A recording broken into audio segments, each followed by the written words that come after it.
where there is no regulatory body dealing with the most profitable, biggest companies in the history of the world.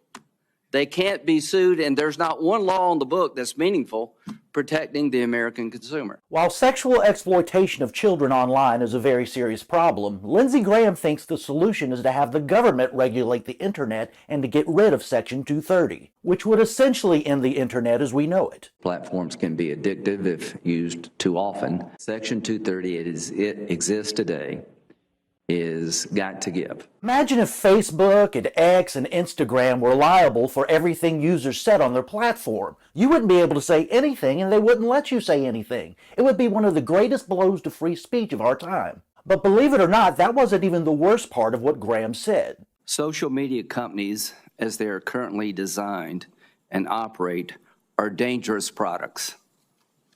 They're destroying lives, threatening democracy itself. These companies must be reined in.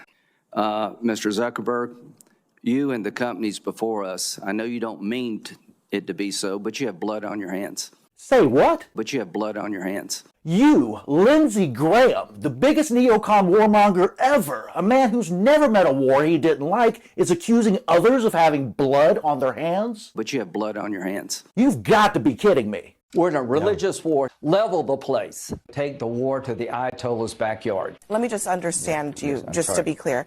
You're saying that you would want the United States and Israel to bomb Iran, even in the absence of direct evidence of their involvement in this attack. Yeah. Few to none have as much blood on their hands as you, Lindsey. Level the place. And the Russians are dying. It's the best money we've ever spent. Is there a threshold for you at which the U.S. would say, let's hold off for a second in terms of civilian casualties?